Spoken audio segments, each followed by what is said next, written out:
ওরে বাবা, জাল ফেলবার সাথে সাথে এসে বড় ইলিশ মাছ উঠে আসবে এটা তো ভাবতে পারি। মাছটা কি চকচক করছে! মা লক্ষ্মী আমাদের উপর সদয় হয়েছেন বুঝি। ওরে সালা, এই গোপাল বেটার ভাগ্যটা তো সবসময় এত ভালো থাকে কেন কে জানে। জাল ফেলবার সাথে সাথে ইয়া বড় ইলিশ মাছটা পেয়ে গেল। ইস, আগে ভাগে এসে যদি জালটা ফেলতাম। যাই, তাড়াতাড়ি বাড়ি যাই। লতা মাছটা দেখলে ভীষণ খুশি হবে। লতাকে আজকে বলবো ইলিশ মাছের 2-3টে পদ বানাতে। গোপাল, এই মাছের জন্য তুই পস্তাবি। আজকে এই জালের জন্য তুই এত ভালো মাছ পেয়েছিস, জালটাকে আমি নষ্ট করে দেব। নদী থেকে উঠে তাড়াতাড়ি পা চালাই। উফ, আমার যার তর সইছে না, কতক্ষণে গিয়ে লতাকে মাছটা আমি দেখাবো।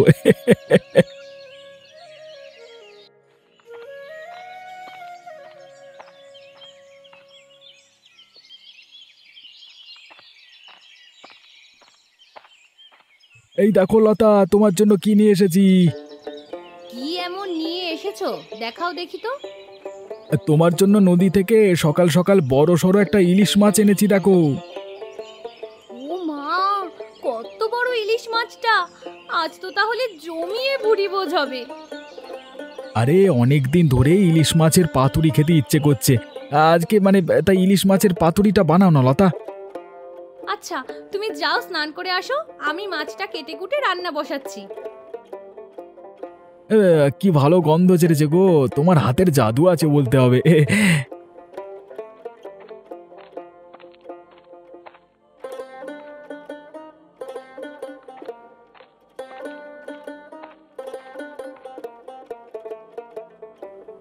কি রে লতা, রাজভোগ রান্না করছিস বুঝি? এত ভালো গন্ধ বের হচ্ছে, পুরো গ্রাম ছেয়ে গেল। কার জন্য এত ভালো ভালো আয়োজন হচ্ছে শুনি? না গো বুড়িমা, কেউ আসবে না। আজ গোপাল নদী থেকে একটা বড় ইলিশ মাছ এনেছে, তাই আমায় বললো ইলিশ মাছের পাতুরি বানাতে। তাই তো একটু বসে যাও না, তুমিও ইলিশ মাছের পাতুরি খেয়ে যেও।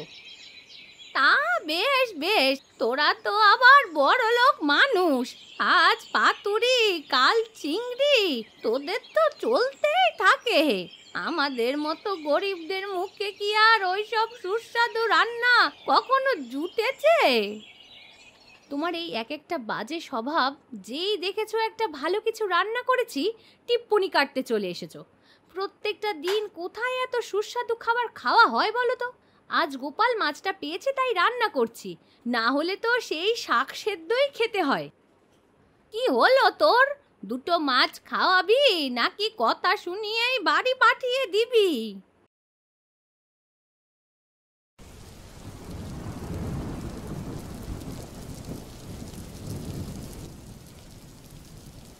কিরে খগেন, তোকে কখন আসতে বলেছি? এদিকে তো বিকেল গড়িয়ে সন্ধে হয়ে গেল, তোর এখনো আসবার সময় হলো? না মোড়ল মশাই, একটু কাজের ফাঁকে ফেসে গেছিলাম, তাই আসতে একটু দেরি হলো। সে তুমি কত মহৎ কাজ করো সেটা আমার জানা আছে। ঠিক আছে, ছাড়ো সব। আজকে গ্রামে কিছু হয়েছে? কি আর বলবো মোড়ল মশাই, গোপালের যা ভাগ্য, ওকে দেখলে আবার হিংসে হয়। আগের দিন আমি নদীতে জাল ফেলছিলাম, কয়েকটা ছোট ছোট মাছ ছাড়া কিছু পাইনি, আর এদিকে গোপাল আজকে জাল ফেলতে ইয়া বড় একটা ইলিশ মাছ পেয়ে গেছি। গ্রামে কি হয়েছে সেটা বল, ওসব শুনে লাভ নেই। গোপালের জন্যই তো সব হয়েছে মোড়ল মশাই। ওই ইলিশ মাছ বাড়িতে এনে গোপাল ইলিশ মাছের পাতুরি বানিয়ে খেয়েছে, পুরো গ্রামে তার গন্ধ ছড়িয়ে পড়েছে। কি বলছিস এসব? গরিব ছোট লোকেরা আবার ইলিশ মাছের পাতুরি রান্না করতে জানে নাকি? এই গোপালের বউ লদা রান্না করেছিল, আমি তো এও শুনেছি যে ওই রান্নার সুগন্ধ নাকি পুরো গ্রামে ভরে আছে আর কি। না না, আমি এই গ্রামের মোড়ল, আমার বাড়ির থেকেও ভালো রান্না অন্যের বাড়িতে হচ্ছে, এটা তো মেনে নেওয়া যায় না। আপনি বিশ্বাস করুন মোড়ল মশাই, গোপাল ভালো মানুষ সেজে থাকে, কিন্তু ও যে বিরাট বজ্জাত, জেনে শুনে আপনাকে নিচু করবার জন্য এত সুস্বাদু রান্না করিয়েছে। গোপালের এত বড় সাহস! দাঁড়া, ওর ব্যবস্থা করছি। ওর ভালো মানুষই আমি বার করে দিচ্ছি। আচ্ছা শোন, এখন থেকে গোপালের পেছনে লাগবি, ঝগড়া করবি, এবং একটা কথা বললে তুই 4টে কথা শুনিয়ে দিবি, ঠিক আছে? তারপর কেউ যদি কিছু বলে তাকে আমি দেখে নেব, ঠিক আছে?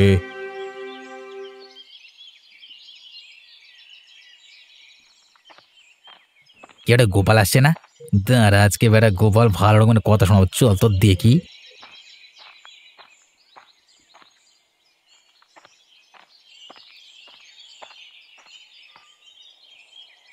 আরে খগেনদা যে কোথায় যাচ্ছ বিকেল বেলায়? আমি আর কোথায় যাব, একটু বেরোলাম হাওয়া খেতে। তা তুই কোথায় যাচ্ছিস? আমি তো এই নদীর পাড়ে যাচ্ছি, আমার জালটা রাখা আছে সেটা নিতে। ও, আমি ভাবলাম হয়তো বউয়ের হাতে মার খাওয়ার ভয় হয়তো বেরিয়েছিস। আচ্ছা ঠিক আছে খগেনদা, আমি তাহলে গেলাম, না হলে নদীর পাড়ে যেতে সন্ধে হয়ে যাবে। আরে শোন শোন, তোর সাথে একটু কথা আছে। কি কথা খগেনদা, তুমি কি কিছু বলবে? তোরা তো সবার কাছে বলে বেড়াস তোরা নাকি গরিব, এদিকে আবার ভালো মন্দ খাচ্ছিস। কি ব্যাপার, এত টাকা পাচ্ছিস কোথায়? রাতে চুরি চামারি করতে বেরোস নাকি? বড়লোক হতে আর কোথায় দেখলে খগেনদা, আগের দিন নদী থেকে মাছ পেয়েছিলাম, তাই ইলিশ মাছের পাতুরি করে খেয়েছি, এই আর কি। তোরা সামনে এক পেছনে এক, হ্যাঁ তোরা হচ্ছিস জাত বজ্জাত। এখন আমাকে যেতে দাও, এখন অনেকটা রাস্তা যেতে হবে। এই শোন গোপাল, তোকে একটা কথা বলি, ভালো হয়ে যা, চিটিংবাজি করিস না। মিথ্যে কথা বলে বেশি দিন চালানো যায় না, নাহলে তোর কপালে দুঃখ আছে। খগেনদা যে গরিব মানুষের উপর এভাবে অত্যাচার করে, এর একটা ব্যবস্থা নিতে হবে।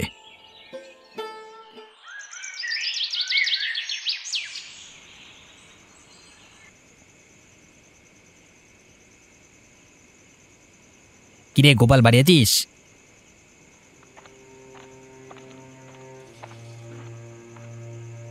গোপাল তো বাড়িতে নেই কেন? কি দরকার আমায় বলো। গোপালকে ভালো হয়ে যেতে বলো, আমার নামে বদনাম রটানো, হ্যাঁ ওর কিন্তু অবস্থা খারাপ করে দেবো বলে দিলাম। কেন, কি করবে তুমি? অনেক দিন ধরে দেখছি আমাদের পেছনে লেগে আছো। আমি তোদের পেছনে লেগে আছি? গোপালই তো আজকে বিকেলে লোকের কাছে বলে বেরিয়েছে আমি নাকি তোমাদের সাথে ঝগড়া করি। হ্যাঁ করোই তো, পায়ে পা লাগিয়ে ঝগড়া করো সব সময়। মুখ সামলে কথা বলো লতা, আমার মাথা গরম হয়ে গেলে কিন্তু কি করব আমি নিজেও জানি না। তুমি তো শুধু গরিবদের ভয় দেখাতেই জানো, আর তো কিছু পারো না। তাছাড়া নিজের তো কোনো দম নেই, মোড়ল মশাইয়ের দমেই চলো। কি তোমাদের এত বড় সাহস আমার নামে এমন কথা বলো? সত্যিই তো বলেছি, ভুল কোনটা বলেছি? তোমরা ভেবো না আমি একা, এক রাতের মধ্যে তোমাদের আমি খতম করে দিতে পারি, মনে রেখো। সাহস থাকে তো সামনে এসে লড়ো, হুমকি দিয়ে কি হবে? তোমার দৌড় আমার জানা আছে। লতা, বেশি বাড়াবাড়ি করে ফেললে এর ফল কিন্তু তোমাকে পেতেই হবে, বলে দিলাম আমি। ঠিক আছে, তোমার যা করার করে নিও।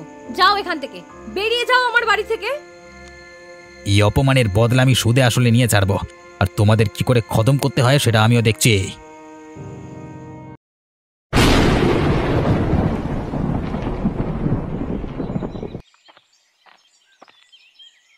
লতা বৌদি বাড়িতে আছো নাকি?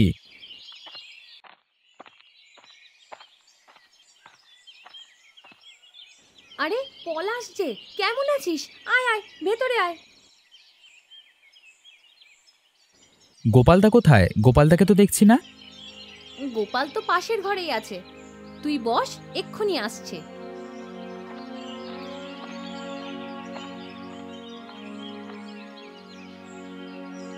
আরে পলাশ যে, বল কি দরকারে এসেছিস এই ঝড় বৃষ্টি মাথায় নিয়ে? আজকে দুপুরে খগেন যখন তোমাকে কথা শোনাচ্ছিল, তখন আমি আড়াল থেকে সব শুনেছি। খগেন লোকটা একদম ভালো না। হ্যাঁ, তোমাকে তো বলাই হয়নি, আজ সন্ধেবেলায় খগেন এসেছিল আমাদের বাড়ি, আমাদের শেষ করে দেওয়ার হুমকি দিয়ে গেছে। সে কি বলছো? এসব আগে বলনি তো। একদম খেয়াল ছিল না গো, পলাশ খগেনের কথা তুলতেই মনে আসলো, তাই তোমাকে বললাম কথাটা। ওই জন্যই তো বলছি গোপালদা, খগেন মানুষটা ঠিক সুবিধের না, তোমরা একটু সাবধানে থেকো, কখন কি ক্ষতি করে বসে। এই খগেনের জন্যই কি তাই বলে সারা জীবন ভয়ে ভয়ে থাকতে হবে? না না, তা কেন, তোমরা একবার অবিনাশ বাবুর সাথে কথা বলো, বুঝলে? আচ্ছা দেখি, গিয়ে বলবো মোড়ল মশাইকে, কিন্তু মোড়ল মশাই কি আমার কথা শুনবে? আরে এখানে থেকে এত কিছু ভাবলে হবে? তুমি একবার গিয়ে বলেই দেখো না মোড়ল মশাইকে। আচ্ছা তোমরা সবাই যখন বলছো, একবার গিয়ে দেখবো কি বলে। হ্যাঁ,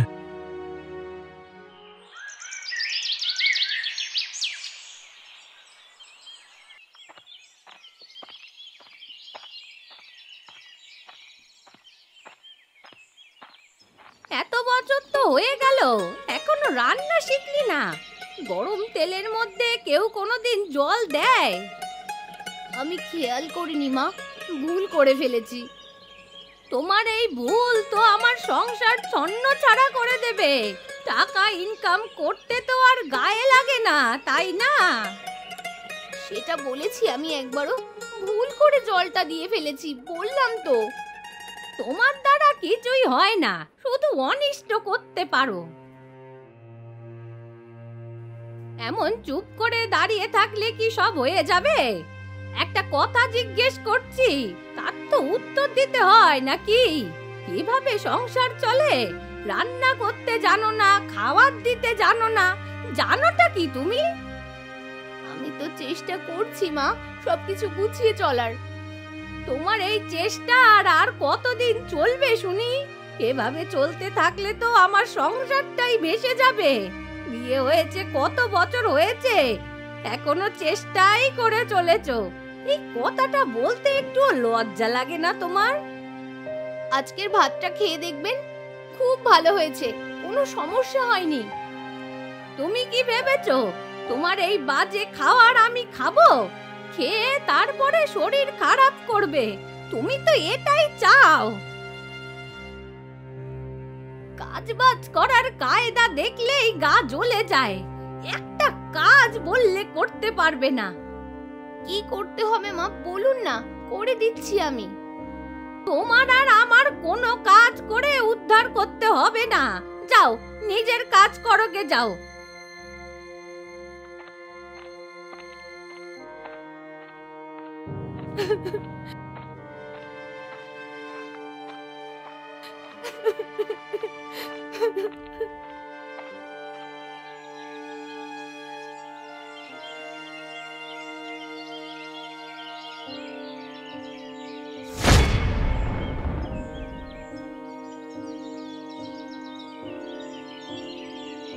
কি কি হলো তোমার নীলিমা? তুমি এভাবে অজ্ঞান হয়ে পড়ে গেল, কি কি হয়েছে? শরীর খারাপ করছে নাকি?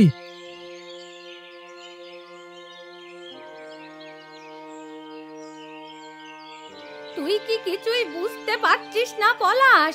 ওর গায়ে হাত দিয়ে দেখ, গা আগুনের মতো গরম হয়ে আছে মনে হয়।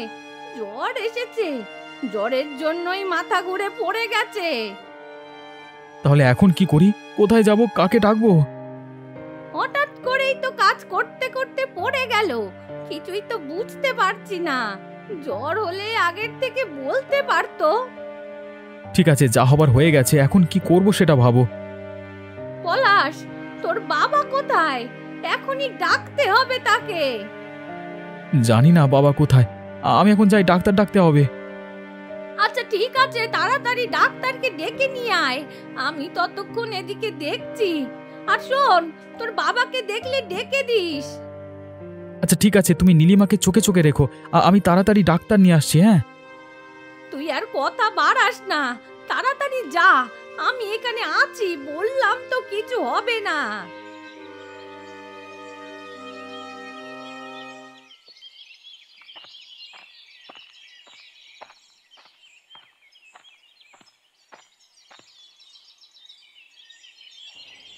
এই দেখো মা, হরিপদ ডাক্তারকে নিয়ে এসেছি।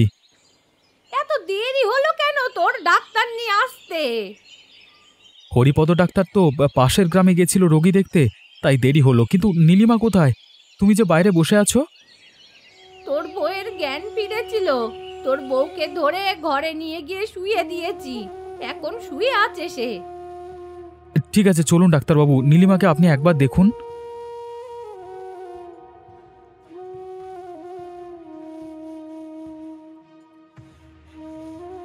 কি, এই মেয়ের তো গায়ে একদম রক্ত নেই, তা ওই জন্যই তো মাথা ঘুরে পড়ে গেছে, গায়ে বল নাই তো। এ কি বলছেন ডাক্তারবাবু? কিভাবে হলো এমন? আরে কিভাবে হলো সে আমি কি করে জানবো? ঠিকঠাক করে খাওয়া দাওয়া না করলে এমন হয়। হ্যাঁ, আর তাছাড়া এটাকে অবহেলা করলে কিন্তু বিপরীত কিছু হয়ে যেতে পারে।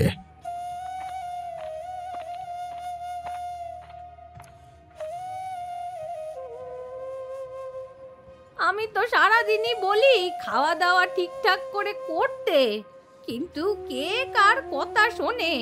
সব সময় খালি নিজের জেদের ওপরেই চলে। ঠিক আছে, তুমি আবার একটু শান্ত হয়ে বসো তো, সারাদিন এত খিটমিট আমার ভালো লাগে না।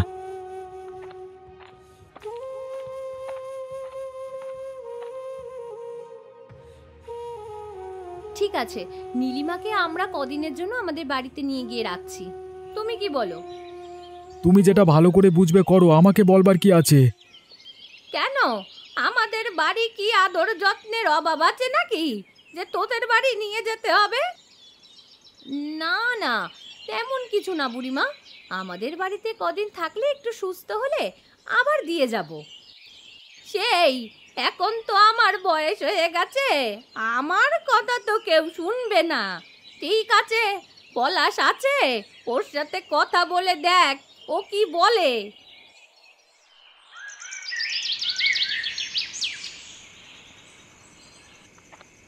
সন্ধেবেলা অন্ধকার আছে, একটু দেখে চলো।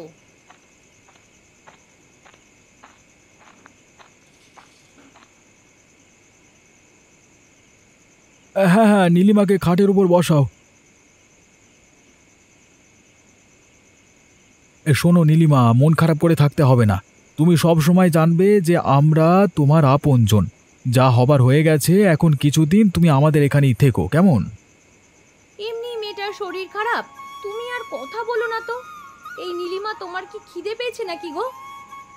হ্যাঁ বৌদি, একটু খিদে পেয়েছে। আচ্ছা, তবে আমি খাবারটা গরম করে নিয়ে আসছি, তুমি একটু বসো। আজকে তোর বৌদি ইলিশ মাছের পাতুরি রান্না করেছে, গরম ভাতের সাথে খেলে দেখবি তোর শরীর একদম ঠিক হয়ে যাবে। এই নে নীলিমা, খেয়ে নে গরম ভাত আর ইলিশ মাছের পাতুরি। আহ, কি সুন্দর খেতে! এত সুস্বাদু খাবার আমি কতদিন খাইনি গো বৌদি।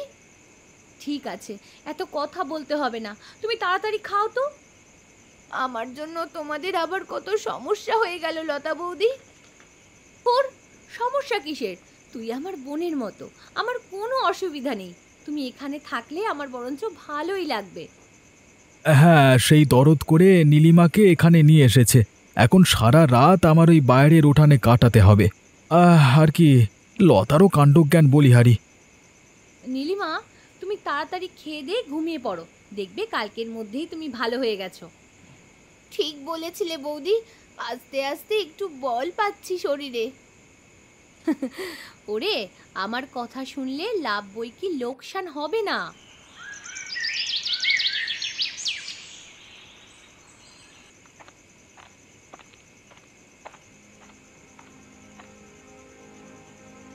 এ কি খগেন দাদা, তুমি এত রাতে আমাদের বাড়িতে এসেছো? কি হয়েছে, আমাদের পেছনে লাগতে এসেছো বুঝি? তোর পেছনে লাগতে আমার বয়ে গেছে, আমি ওসব ছোট লোকেদের মুখ লাগি না, বুঝলি? তা কি করতে এসেছো তুমি? তোর বাড়িতে নাকি নতুন অতিথি এসেছে, তাই তাকে দেখতে এসেছিলাম।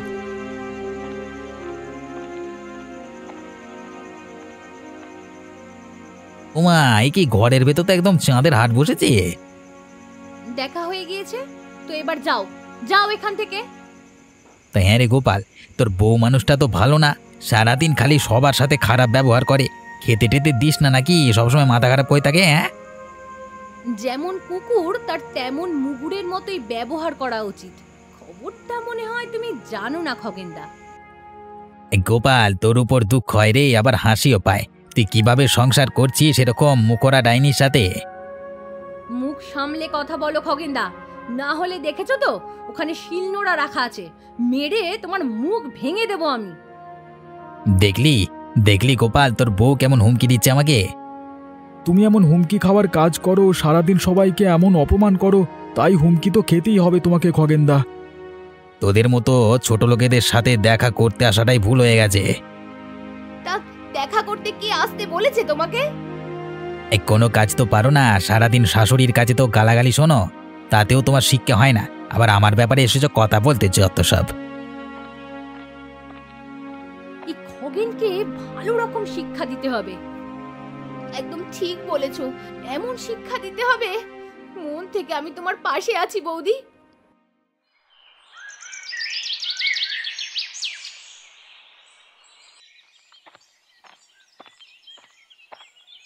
এই দেখুন মোড়ল মশাই, গোপালের বউ লতা আর নীলিমা এদিকে আসছে। আসুক না, দেখি কি বলতে আসে। আপনাকে বলেছিলাম না, কালকে রাতে আমি গোপালের বাড়ি গেছিলাম, সবাইকে অপমান করে এসেছি, সেই জন্য হয়তো আপনার কাছে বিচার চাইতে এসেছে। এতে এত চিন্তা কিসের, আমি তো আছি, আমি সব ঠিক করে দেব।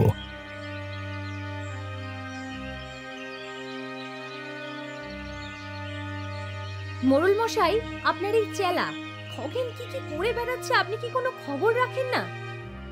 কেন, খগেন আবার কি করেছে যার জন্য তোমরা সকাল সকাল চলে এসেছো? আপনার নাম ভাঙিয়ে আপনার চেলা গ্রামের গরিবদের উপর অত্যাচার করে তাদের অপমান করে। তোমরা মনে হয় ভুল শুনেছ। খগেন এমনটা কখনো করতেই পারে না। খগেন এমন করতে পারে কি না করতে পারে তার প্রমাণ আমরা নিজে। মানে কি বলতে চাচ্ছ, খুলে বলো তো। খগেন প্রতিনিয়ত আমাদের পেছনে লাগে। তার থেকে বড় কথা হলো, কাল রাতে খগেন আমাদের বাড়িতে গিয়ে আমাদের সবাইকে ছোট লোক বলে অপমান করে এসেছে। হ্যাঁ মোড়ল মশাই, আমাকেও এই খগেন অপমান করেছিল। আমায় বিশ্বাস করুন মোড়ল মশাই, ওরা আপনাকে মিথ্যে বলছে। আমি ওদের সাথে খারাপ ব্যবহার করিনি।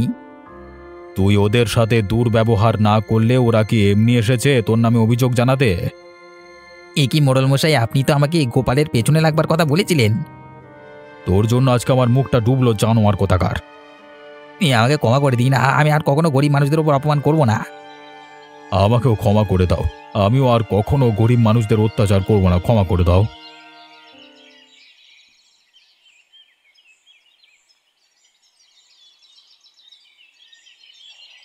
শুনেছিস নীলিমা, বুড়ির অবস্থা নাকি খুব শোচনীয়।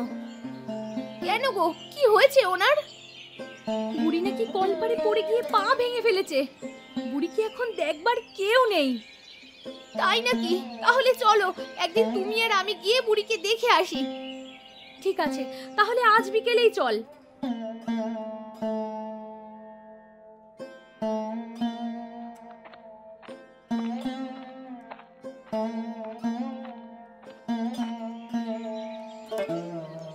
কি বুড়ি, তোমার তো রাজরানী হয়ে থাকার কথা ছিল, তুমি এমন অবস্থায় আছো কেন? আমায় নিয়ে টিটকিরি করছো নীলিমা? পা ভেঙে ঘরে শুয়ে আছে, তাও বুড়ির তেজ কমেনি। কে বলেছিল একা একা রাতের অন্ধকারে কলপারে যেতে? বোঝো এখন ঠেলা কেমন লাগে। তোমার অবস্থা দেখে আমার রীতিমতো হাসি লাগছে বুড়ি। কত সুখের সংসার ছিল তোমার, পরিকল্পনা করে বউটাকে তাড়ালে, এদিকে ছেলেও ছেড়ে চলে গেল। আমি আমার ভুল বুঝতে পেরেছি, আমায় একটু জল দে না রে, খুব পিপাসা পেয়েছে। কেন, তোমার কাজ করা ভালো বউ নেই? তাকে বলো তোমার কাজ করবে, আমরা কেন তোমার কাজ করতে যাব? তোমার তো আর দাসী নই আমরা। এখান থেকে চল নীলিমা, এখানে বেশিক্ষণ থাকলে আবার বুড়ি আমাদের ওপর হাজারটা দায়িত্ব চাপিয়ে দেবে। হ্যাঁ হ্যাঁ, চলো লতা বৌদি, এখানে থাকতে আমার একদম দম বন্ধ হয়ে আসছে।